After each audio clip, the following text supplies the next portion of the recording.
এক আল্লাহর বান্দা রাত্রে খানা খায় নাই, পেটেও জবর ক্ষুধা লাগছে।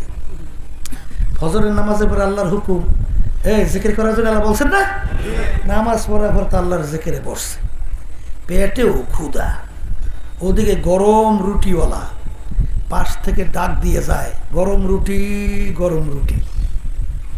পেটেও ক্ষুধা, গরম রুটির কথা কানে গেছে, এখন মন তো চায় আগে রুটি খাইবে, পেটে ক্ষুধা না, রুটি খাইতে মন চায়। এখন সে বলতেছে নাফস, আমি আগে আমার মাওলার জিকির করব, তারপর রুটি খাবো। নফস মনে মানতে চায় না, চায়, পেটে ক্ষুধা। এখন আবার আল্লাহর জিকির করে, নফস বলতে আছে রুটি আগে খাইয়ে না, এইবার জিকির করতে পারো না। আর কইতে আছে আমি মাওলার জিকির আগে করিয়ে তারপরে খাইতে পারো না। বাস, কার লাগে? নফসের লাগে জেহাদ শুরু হয়ে গেছে। এক পর্যায়ে এই চলতে চলতে যুদ্ধ, হঠাৎ জবান থেকে বেখেয়ালে, মানে বেখেয়াল কি, মানে জজবার হালাতে বলতেছে, এই তুই আমার কথা শুনবি না? তখন বলতেছে, মাই তেরা খোদা নেহি না, তু মেরা খোদা নেহি, মাই তেরা বন্দা নেহি, মেরা খোদা নেহি, মাই তেরা বন্দা নেহি। এ নাফস, তুই তো আমার খোদা না যে তোর কথা আমার মানতে হবে। আল্লাহ যদি আমাকে হুকুম করতো সেটা মানা লাগবে, কিন্তু তুই তো আমার আল্লাহ না, তুই তো আমার খোদা না যে তোর কথা আমার মানতে হবে। আমি তোর কথা মানবো না, আগে আল্লাহর জিকির করবো, তারপর রুটি খাবো। এখন জজবার হালাতে জোরে জোরে বলতে আছে, এই যে আমি তোর খোদা না, তুই আমার আল্লাহ না, আমি তোমার বান্দা না, আর তুমি এই খোদা তো তুমি আমার না, আর তোমার তো আমি বান্দা না যে তোমার কথা মানতে হবে। এক পর্যায়ে জোরে জোরে বলতে আছে যে তুমি রে খোদা নেই, মাই তেরা বান্দা নাই। এখন লোকজন সই নিয়ে বলে লোকটা কাফের হয়ে গেছে, আল্লাহরই মানে না। এখন কিছু লোক এলাকার ইয়ে তো কয়েকটা উত্তম মাধ্যম দেশে, হাই বেটা এই তুই কও কি। এখন একজন আলেম মানুষ এসে দেখে যে লোকটাকে তো দিনদার মনে হয়, আল্লাহ মনে হয়, ঠিক না? এই লোকটা তো এই কথা বলতে পারে না। জিজ্ঞেস করে, ভাই ব্যাপার কি, আপনি এরকম বলতেছেন, আপনার খোদা নাই, আপনি বলে বন্দা না, কি ব্যাপার? বলে, হুজুর রাত্রে খানা খাইনি, পেটও ক্ষুদে লাগছে, ওদিকে রুটি গরমওয়ালা যাইতেছে, রুটি কইয়া আমি তো আল্লাহর জিকির করতেছি। এখন নফস কইতেছে আগে খা, তারপর জিকির কর, আর আমি বলবো যে আল্লাহর জিকির আগে করব, তারপর খাবো। এখন ওর সঙ্গে মোটে পারি না। এই শেষ মধ্যে বলতেছে, এই তুই কি আমার খোদা যে তোর কথা আমার মানতে হবে? তখন আলেম বলতে আছে, তাড়াতাড়ি তোরা যারা হুজুর রে আদে সুগায় মাফসা কি এ আল্লাহর বান্দারা, রাজানা মিন জিহাদিল আসগরি ইলা জিহাদিল আকবার। আল্লাহ রাসূল সাল্লাল্লাহু আলাইহি ওয়াসাল্লাম বলেন, এ আমার সাহাবারা, বড় ছোট যুদ্ধের থেকে বড় যুদ্ধের দিকে রওনা করলাম। সাহাবায়ে কেরাম জিজ্ঞাসা করে, আল্লাহর রাসূল এর চেয়ে আবার বড় যুদ্ধ কোনটা? আল্লাহ রাসূল বলেন, নাফস আম্মারার সঙ্গে জিহাদ করার চেয়ে বড় যুদ্ধ, যে নাকি নফসে আম্মারার সঙ্গে যুদ্ধ কইরা বিজয় লাভ করবে, আল্লাহর ফজল করবে, সেই কামিয়াব হয়ে যাবে। কথা ঠিক না ভাই? ঠিক। এখানে একটা কথা বোঝা লাগবে, এ আল্লাহর বান্দারা, বেহেশতে যাইতে চান না? আসতে কয় দিন বলেন চাই। তা বেহেশতে যদি যাইতে চান, তাহলে এই কষ্ট তো করা লাগবে, এই মুজাহাদা তো করা লাগবে। যদি মুজাহাদা না করেন, কষ্ট না করেন, বেহেশতে যাইতে পারবেন না তো? পারবেন? কথা কয় না, পারবেন? যদি কেউ মরে মরে পেট ডলতে ডলতে কেউ বেহেশতে যায়, পারবে? কোনোদিন হয়? কোনোদিন পারবে না। এই জন্য নফসের সঙ্গে জিহাদ করা লাগবে না। একজন নফস কিন্তু আবার 3 প্রকার। নফস কয় প্রকার বলেন? বলে এই 1 নম্বর নফসের নফসে আম্মারা, 2 নম্বর নফসে নফসে লাওয়ামা, 3 নম্বর নফস নফসে মুতমাইন্না। আম্মারা কাকে বলে? পরিচয় জানতে হইবে। যে সবসময় গুনার দিকে উদ্বুদ্ধ করে, গুনাহ করলে ভালো লাগে। এক শ্রেণী আছে না, যে গুনার ভিতরে সারা ভালোই লাগে না, ওই গানের ভিতরে গান বাজনা ভ্যাব ওই না শুনলে ভালোই লাগে না। ওই আমাদের দেশে আছে না, এই আওয়ামী লীগের যুগ্ম সম্পাদক এই হানিফের নাম শুনছেন নাকি? মাহবুব আল হালিফ শুনছেন? এই যে মন্তব্য করছে শোনেন নাই? কি মন্তব্য করছে শুনছেন? মন্তব্য করছে যে এলাকায় যাইয়ে দেখি আগে মানুষের কালচার ছিল যে তারা জারি গান, এই বিভিন্ন ধরনের যাত্রা গান, এইটাই মানুষ অভ্যস্ত ছিল। তারা যখন ফসল কাটতো জারি গান সহ বিভিন্ন কায়দায় সাইরে তালে তালে ধান কাটতো। কিন্তু এখন যেখানে এলাকায় যাই এখানে শুনি ওয়াজ আর ওয়াজ আর ওয়াজ। কি কথা ঠিক না ঠিক? এমনকি ফসল কাটে তাও আবার ক্যাসেটের মধ্যে, মোবাইলের মধ্যে ওয়াজ সাইরে হেইবের ফসল বলতেছে। আমাদের এই অবস্থা পরিবর্তন ঘটাই আগের কালচারে ফিরিয়ে আসতে হবে। শোনেন নাই? অনেকে শোনেন নাই মনে হয়, শুনছেন? তাহলে এর অর্থ কি? ওর কাছে কোরআনুল কারীমের আলোচনা শুনতে ভালো লাগে না। কথা ঠিক কিনা? হাদিসের ভিতরে আল্লাহর রাসূল সাল্লাল্লাহু আলাইহি ওয়াসাল্লাম বলেন, ইয়াদুহু ইয়াদুল্লাহ, আইনুহু আইনুল্লাহ, লিসানুহু লিসানুল্লাহ। আল্লাহ রাসূল সাল্লাল্লাহু আলাইহি ওয়াসাল্লাম বলেন, এক শ্রেণী এরকম আল্লাহর বান্দা বান্দি দুনিয়ার মধ্যে আছে, তাদের চক্ষু দেখতে মনে হয় যেন আব্দুল করিমের চক্ষু। ওদের চক্ষু এখন আব্দুল করিমের চক্ষু নাই, ওদের চক্ষু দুইটা আমার মালিকের কুদরতি চক্ষে পরিণত হইয়া যায়। দেখতে মনে হয় যেন হাত আব্দুল করিমের হাত, ওদের হাত দুইটা এখন আব্দুল করিমের হাত নাই, হাত দুইটা আল্লাহর কুদরতি হাতে পরিণত হইয়া যায়। জবানটা মনে হয় আব্দুর রহিমের জবান, আসলে ওদের জবান আব্দুর রহিমের জবান নাই, আল্লাহর কুদরতি জবানে পরিণত হইয়া যায়। আমি বলছেন আল্লাহ রাসূল সাল্লাল্লাহু আলাইহি ওয়াসাল্লাম বলছেন, কথা কর। আল্লাহ রাসূল সাল্লাল্লাহু আলাইহি ওয়াসাল্লাম বলছেন, হাত হয়ে যে আল্লাহর কুদরতি হাত, জবান হয়ে যে আল্লাহর কুদরতি জবান, চোখে আল্লাহর কুদরতি চক্ষু। তাইলে আল্লাহর পথে চলতে চলতে এই ঘটনা যদি ঘটে, তা এক শ্রেণী এরকম আছে না, শয়তানের পথে চলতে চলতে ওদের চক্ষু দিলে শয়তানের চক্ষু হয়ে যায়। আসতে কয়, ওদের কান দুইটা শয়তানের কান, ওদের জিহ্বাটা শয়তানের জিহ্বা। কথা ঠিক কিনা? এখন নফসে আমরা বলছিলাম সবসময় গুনাহ করতে ভালো লাগে, নেক কাজ ভালো আছে না নাই? আসতে কয় আছে আছে আছে। এইটার নাম হলো নফসে আম্মারা। এর নাম কি? আবার কোন? সবসময় গুনার ভিতরে উদ্বুদ্ধ করে, গুনার দিকে ধাবিত করে। কোরআন কারীম আয়াত। কথা ঠিক না ঠিক? এই 2 নম্বরে নফসে লাওয়ামা। নফসে লাওয়ামা কাকে বলে? বলে গুনাহ করার সময় চুপ থাকে, গুনাহ হওয়ার পরে ভিতরে আফসোস তৈরি হয়, গুনাহটা কেন করলাম, গুনাহটা কেন করলাম। এইটার নাম কি? নফস বলেন। আছে না এক সিনেমার আল্লাহর বান্দারা আছে না, আল্লাহর বান্দারি আছে না? এই গুনাহ হওয়ার পরে আফসোস ভিতরে হারে করলাম কা করলাম কা করলাম কা, আছে না নাই? আর এইটা হলো নফসে লাওয়ামা। আর একটা নফস হলো নফসে মুতমাইন্না। আরেকটা নাম কি? নফসে মুতমাইন্না কাকে বলে? নেক করতে ভালো লাগে, গুনার কাজ ছাড়তে পারে। কোন কোন কোন? এই নেক কাজ করতে পারে, গুনার কাজ ছাড়তে পারে, এর নাম হলো নফসে মুতমাইন্না। কথা ঠিক না ভাই? ঠিক। এ কবরের যাত্রীরা, এ পর্দার আড়ালের মা বোনেরা, আল্লাহ রাব্বুল আলামিন কুরআনুল কারীমের ভিতরে ঘোষণা করছেন, ইয়া আইয়াতুহান নাফসুল মুতমাইন্না ইরজিই ইলা রাব্বিকি রাদিয়াতাম মারদিয়া ফাদখুলি ফি ইবাদি ওয়াদখুলি জান্নাতি। সুবহানাল্লাহ। আল্লাহ রাব্বুল আলামিন কিয়ামতের ময়দানে নফসে মুতমাইন্নার দলদেরকে ডাকবে। কোন নফসের লোকদেরকে ডাকবে? বলেন, মুখ খুলে বলেন। নফসে মুতমাইন্নার দলদেরকে ডাকবে। কে ডাকবে? একে আমি বলছি না, আল্লাহ কোরআন কারীমে বলছে। আচ্ছা, তাই কি আল্লাহ কি বলবেন? এ আমার নফসে মুতমাইন্নার দলেরা, তোমরা আমার বান্দা বান্দির কাতারে শামিল হইয়া যা এবং তোরা বেহেশতের ভিতরে ঢুইকা যা। কথা কয় না?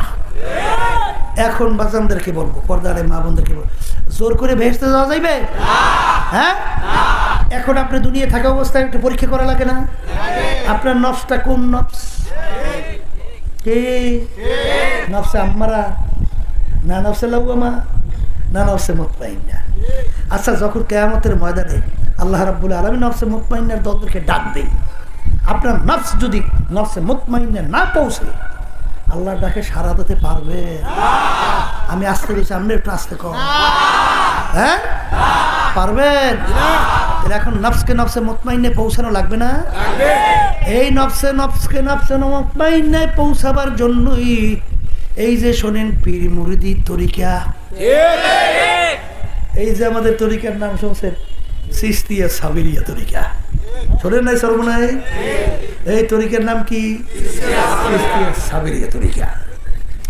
এই তরিকা 5টা ঔষধ আল্লাহর কুতুবেরা আপনারা আমাদের জন্য রেখে গেছে। কয় ঔষধ? না, আমার আব্বাজানের মুখে শুনছি, আমার দাদাজান রহমাতুল্লাহি আলাইহি তার কথা বলছিলেন যে তোমরা একটু ঠিক মতো কিছুদিন এই 5 ঔষধ একটু পালন করে দেখো, যদি তোমাদের কোনো পরিবর্তন না আসে আমাদেরকে গালি দিও। আব্বাজানের মুখে শুনছি, দাদাজানের কথা। আচ্ছা বলেন তো, যারা ঠিক মতো কিছুদিন এই 5 ঔষধ পালন করছে আল্লাহর ওলিদেরকে কেউ গালি দিতে পারছে? আমাদের জানা নাই, পারে নাই, পারে নাই। কথা ঠিক না? ঔষধ লাগবে কিসে? রোগ হয়েছে কলবে। কলবে কি হয়েছে? এই কলবের রোগ হয়েছে, ঔষধ লাগবে না? আবার ঔষধ দেবে কিনা? ডাক্তার লাগবে না? আপনার শরীরে রোগ হয়েছে, আপনি টাঙ্গাইলে মেডিকেলে গেছেন, টাঙ্গাইলে ডাক্তার কয় তোমার এই চিকিৎসা টাঙ্গাইলে নাই, ঢাকা যাও। কথা কন? এখন রোগের চিকিৎসা জন্য ঢাকা যায় না? এখন ঢাকার ডাক্তার রেখে দিতে তোমার রোগটা খুব মারাত্মক, এই দেশে চিকিৎসা তেমন ব্যবস্থা ভালো নাই, তুমি অমুক দেশে উন্নত মানের ব্যবস্থা আছে, ওখানে যাও। কি দেয়? পরামর্শ দেয়।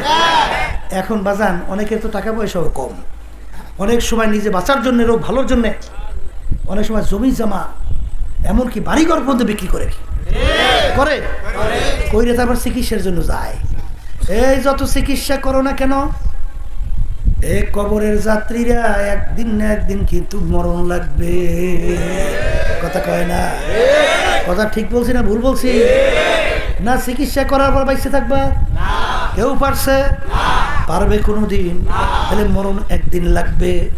এই কবরের যাত্রীরা, আল্লাহর বান্দারা, পর্দালে মা বোনেরা, আজকে শরীরের রোগের চিকিৎসার জন্য তুমি যদি আজকে জায়গা জমিন বিক্রি কইর,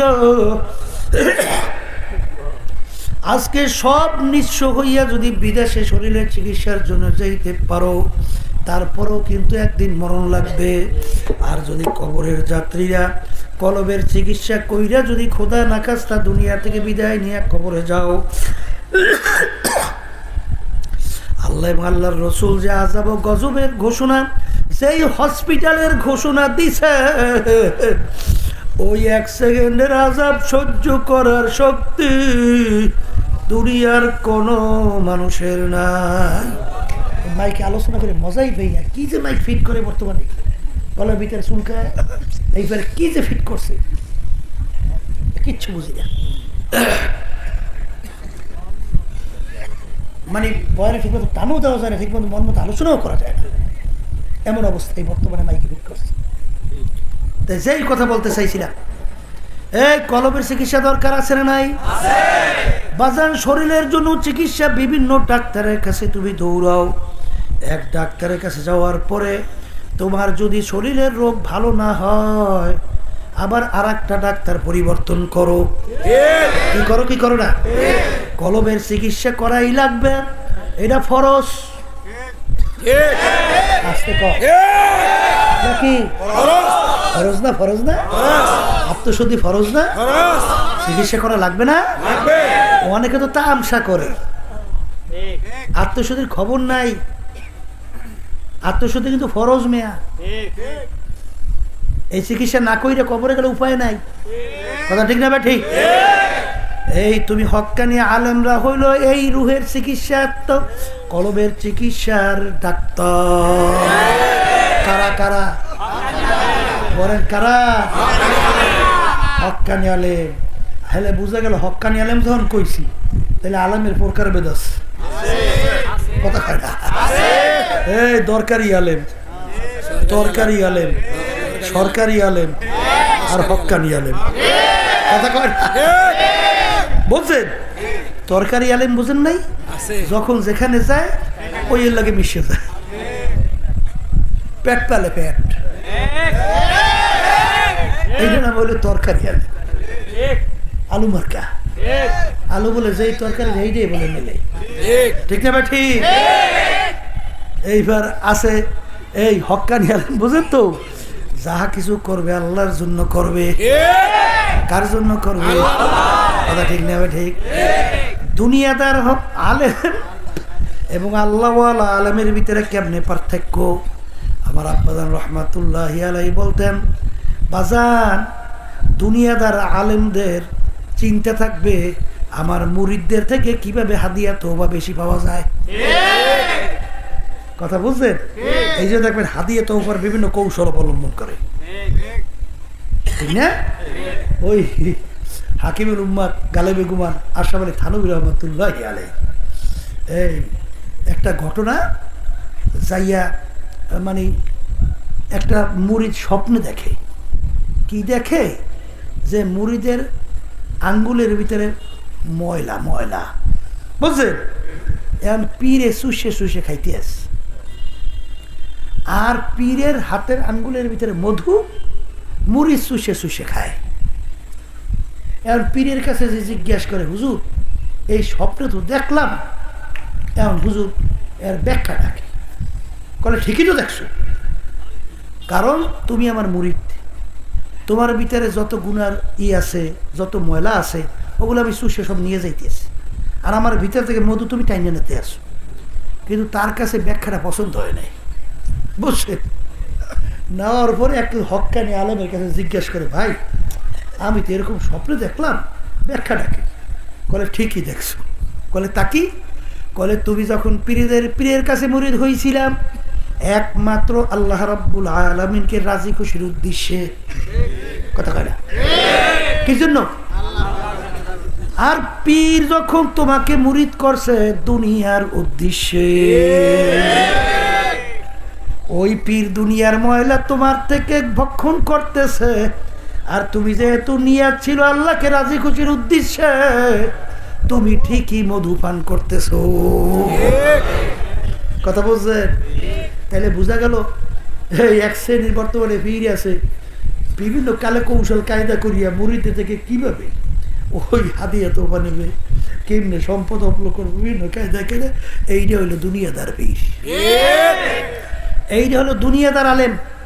আস্তে কথা হয়, কথা ঠিক কিনা? বাজান পীরের কাছে গেছিলাম, হক্কানি আলেমের কাছে গেছিলাম আমার রোগ ভালো হওয়ার জন্যে। যখন রোগ ভালো হইবে না, এ আল্লাহর বান্দারা, কবরের যাত্রীরা, ওই ডাক্তারের কাছে আর থাকা যাবে না। এই জন্য আমার আব্বাজান রহমাতুল্লাহি আলাইহি বলতেন, যারা সরমনাইতে আসেন 1 সবক 2 সবক 3 সবক নেওয়ার পরেও যদি আপনার পরিবর্তন না আসে, আগে নামাজ পড়তেন না, এখনো পড়েন না। আগে মিথ্যা কথা বলতেন, এখনো বলেন। আগে জুলুমের ভিতরে লিপ্ত ছিলেন, এখনো জুলুম করেন। আগে বিভিন্ন বদমাইশের ভিতরে লিপ্ত ছিলেন, এখনো সেইটাই করেন। তাহলে বুঝতে হবে আমি ডাক্তারের দ্বারা তোমার রোগীর কোনো উপকার হবে না। তুমি তাড়াতাড়ি আর এক ডাক্তারের কাছে দৌড়াও, কারণ কবরে কোনো পীরের পরিচয় নাই। তুমি কোন পীরের মুরিদ, কোন দলের লোক, তুমি কোন বংশের লোক, তুমি ধনী না গরিব, না শিক্ষিত না অশিক্ষিত, এই পরিচয় কিন্তু কবরে নাই। যদি কবরে কোনো পরিচয় চলতই,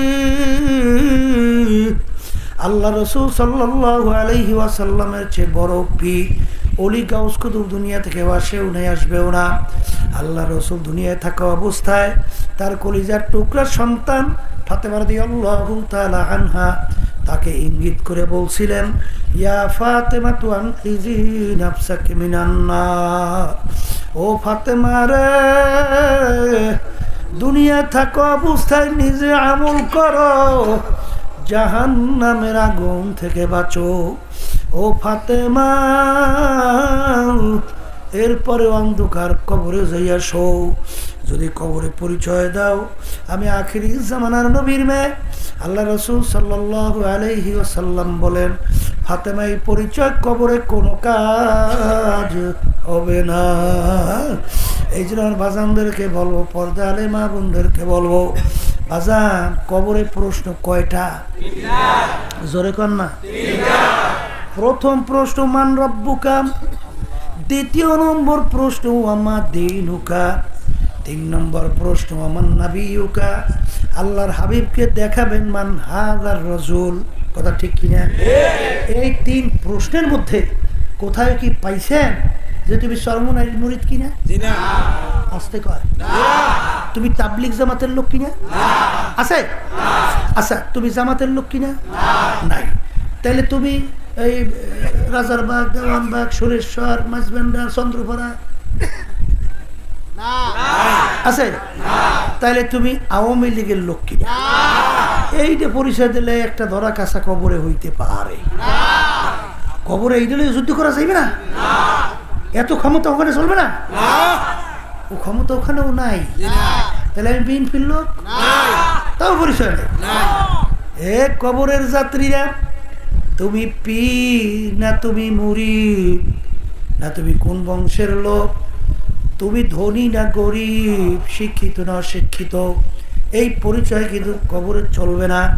এই জন্য আমার বাজানদেরকে বলবো, আমাদের উদ্দেশ্য হলো কলব পরিষ্কার করতে হবে, আমলে সালেহ করতে হবে। বাহ্যিক আমল যেরকম লাগবে, গোপনীয় কলব পরিষ্কারের আমলও সেইভাবে লাগবে। কি লাগবে? হ্যাঁ, হাদিসের ভিতরে আল্লাহ রাসূল সাল্লাল্লাহু আলাইহি ওয়াসাল্লাম বলে, ইন্নাল্লাহা লা ইয়ানজুরু ইলা সুওয়ারিকুম ওয়া আ'মালিকুম ওয়ালাকিন ইয়ানজুরু ইলা নিয়াতিকুম ওয়া কুলুবিকুম, আও কামা ক্বালা আলাইহি সাল্লাতু ওয়াসসালাম। আল্লাহ রাসূল সাল্লাল্লাহু আলাইহি ওয়াসাল্লাম বলেন, আমি তোমাদের শুধু বাহ্যিক আমলের দিকেই তাকাই না, আল্লাহ রাব্বুল আলামিন বলতেছেন, আমি তোমাদের কলবের দিকে, অন্তরের দিকে তাকাই থাকি, তোমাদের অবস্থানটা কি। বলেন কথা ঠিক নেবে? ঠিক। তাইলে আমার বাজানদেরকে বলবো যে সর্বনায়ী গেছে। বর্তমানে শুনতেছিলাম অনেক সর্বনায়ক মুজাহিদ পুরান আল্লাহর বান্দারা অনেকে 5 ঔষধ ছাড়িয়ে দিচ্ছে। ও ঠিক না মনে হয়? তো মাশাআল্লাহ, ভালো, আলহামদুলিল্লাহ। কি 5 ঔষধ ছাড়িয়ে দিচ্ছেন না? আমার আব্বাজান রহমাতুল্লাহ আলাইহি বলতেন, বাজান ভোরে বৈকালে আমার মালিকের জিকির করার 2টা টাইম ছাইরো না। কথা কয় না? অসুখ হইছে, এই বসে পারো না, শুয়ে শুয়ে আদায় করো। মনে আছে? এই অসুখ বেশি হয়েছে, জবানে পারো না, না এই জবানেও পারো না, দিলে দিলে আদায় করতে থাকো। কথা কয় না? তারপরও যত কষ্ট হোক না কেন, সময় নাই, হাঁটতে হাঁটতে আদায় করো। ঠিক আছে? কথা ঠিক আছে? কারণ তুমি যখন এক ঔষধ ছাইরা দেবা, এই ঔষধ হইল বেড়ার মতো, ফসলের বেড়া। কিসের বেড়া? এই বেড়া থাকলে পশু ফসল খাইতে পারে, কিন্তু এক ঔষধ সারা মানে বুঝছেন, ওখান দিয়ে বেড়া ভাঙছো, আর যখন বেড়া ভাঙবে ওখান থেকে পশু ঢুইকা ফসল শেষ। বাজান মন চায় না, জ্বর হয়েছে ঔষধ তিতা। ঔষধ কি? আসতে কয় তিতে ওষুধ খাইতে মন চায়? নাক বন্ধ কইরা এইবার মুখ খিটমিটি দিয়ে এইবার খায়, কারণ রোগ ভালো হইতে ওষুধ খাওয়া লাগবে। কথা কিনা? তাহলে রোগ ভালো হইতে ঔষধ খাওয়া লাগবে।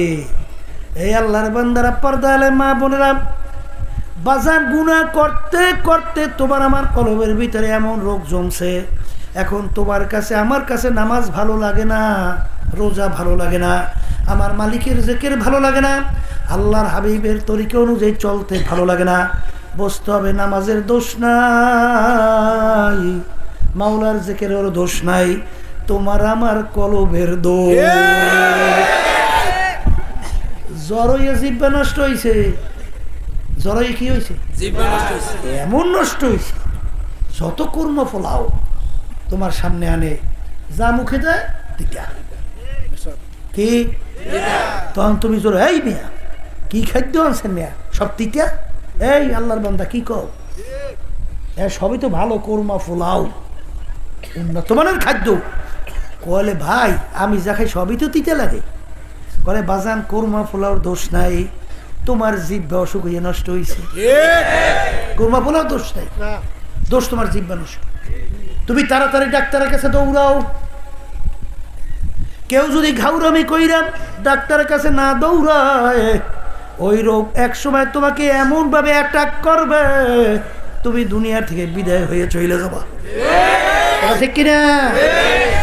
আজকে তোমার নামাজ ভালো লাগে না, রোজা ভালো লাগে না, মালিকের জিকির ভালো লাগে না, কোরআনুল কারীম তেলাওয়াত ভালো লাগে না।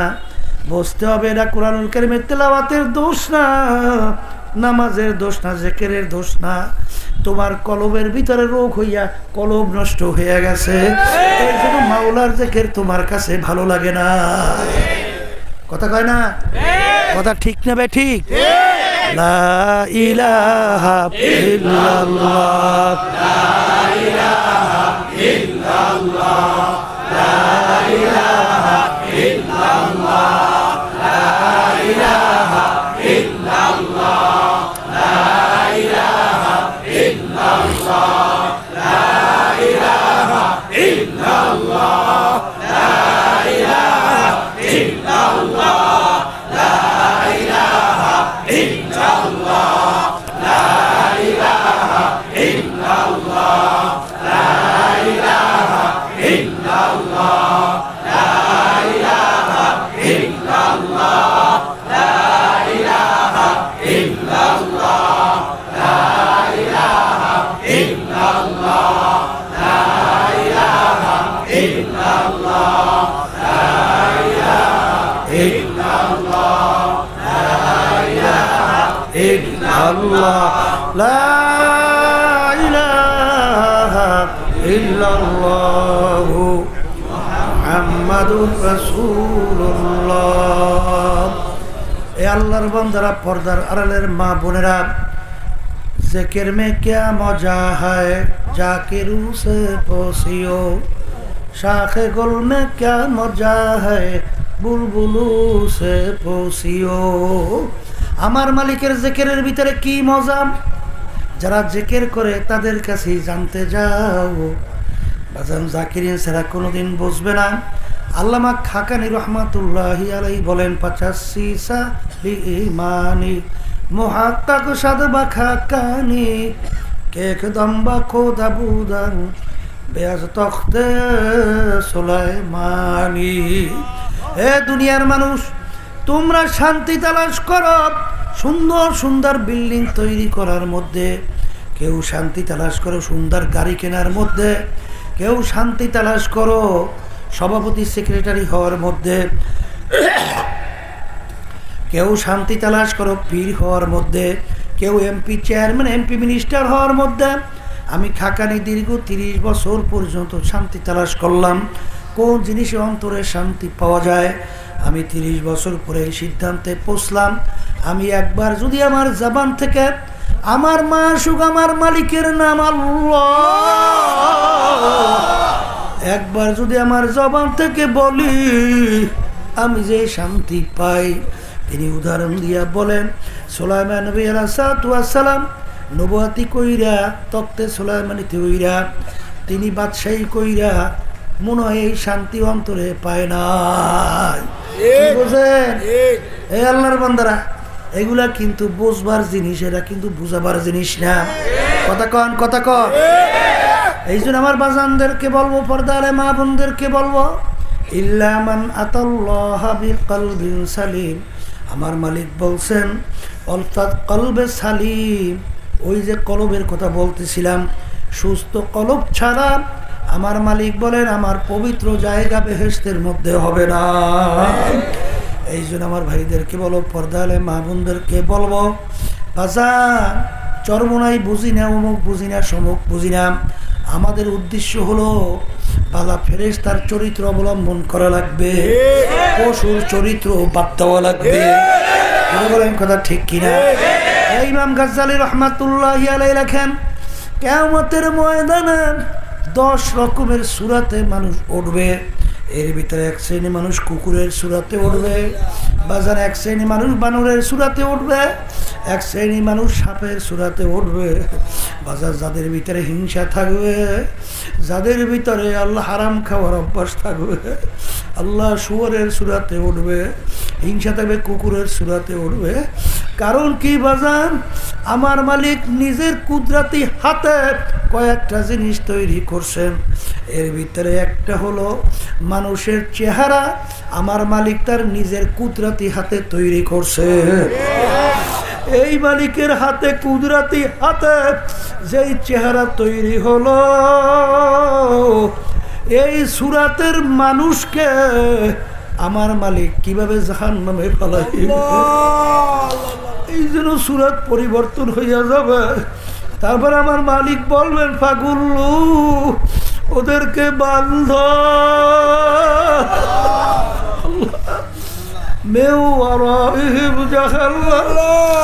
এরপর ওদেরকে ফিকা ফিকা আমার হসপিটাল বানাইয়া রাখছি ওদের চিকিৎসার জন্য। জাহান্নাম। আল্লাহ আপনি আমাকে আমাদের সবাইকে মাফ করিয়া দেন। এ দুনিয়াদার পাগল আমার বাবারা, এ পর্দার আড়ালের মা বোনেরা, সমস্ত মাখলুকাত মালিক বানাইলেন আমাদের জন্য, আমাদেরকে বানাইলেন আমার মালিক তার ইবাদতের জন্য। গরু বানাইলেন কেন? বাসান গরুর দুধ পান করি, গরুর গোশত আমরা খাই, চামড়া দিয়ে জুতা বানাই, হাড্ডি দিয়ে অন্য জিনিস তৈরি করি। বাজান গরু, গাবি গরু পালি, বাচ্চা দেবে, বংশ বিস্তার লাভ করবে। এখন গরুটা বাচ্চাও দেয় না, দুধও দেয় না। আল্লাহ বলতেছেন, আব্দুল করিম আমি তোর বিচার চাইয়া চাইয়া দেখতেছি, তোর গরুটা যখন দুধ দেয় না, বাচ্চাও দেয় না, তুই কি কাজ করলি? তুই একটা ছুরি ধার করলি, গরুটাকে শোয়াইয়া জবাই করলি, চামড়া খুইলা গোশত পাক কইরা নিজে আত্মীয় স্বজন নিয়ে খাইলি। খা বন্দাবন্দি আমি তোর জন্যই বানাইলাম। আরে আম গাছ লাগাইলে আম খাওয়ার জন্য, আম গাছে আম দেয় না, আমি তোর বিচার চাইয়া দেখলাম। আম গাছ কাটলি, তক্তা তৈরি করলি, বাকি অংশ লাকড়ি তৈরি কইরা ভাত তরকারি পাক কইরা খাইলি। খা বন্দাবন্দি আমি তোর জন্যই বানাইলাম। এক কাজে লাগে না অন্য কাজে লাগাইলি। এ বন্দাবন্দি তোর বিচার তুই কর। গাবি গরু কাজে লাগে না, অন্য কাজে লাগাইলি। আম গাছ কাজে লাগে না, অন্য কাজে লাগাইলি। আমি মানুষকে বানাইলাম আমার ইবাদতের জন্য, আমি তোর বিচার চাইয়া চাইয়া দেখি। নামাজে তোকে আমি 5 ওয়াক্ত ডাকলাম, তোকে আমার ইবাদতের নামাজে পাই নাই। রমজানে রোজা রাখার জন্য বললাম, রোজা রাখো নাই। হজ জাকাত আদায় করতে বললাম, ধনী হইলে আদায় করো নাই। পর্দা ফরজ করলাম, পর্দা করো নাই।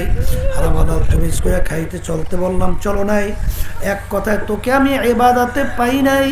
এখন তোর বিচার তুই কর, তোকে আমি কোন কাজে লাগাবো? তোকে অন্য মানুষ জবাই কইরা খাবে, তাও তো আমি জায়েজ রাখলাম না। এখন তোকে আমি কোন কাজে লাগাবো? এ বান্দাবান্দি মনে রাখিস,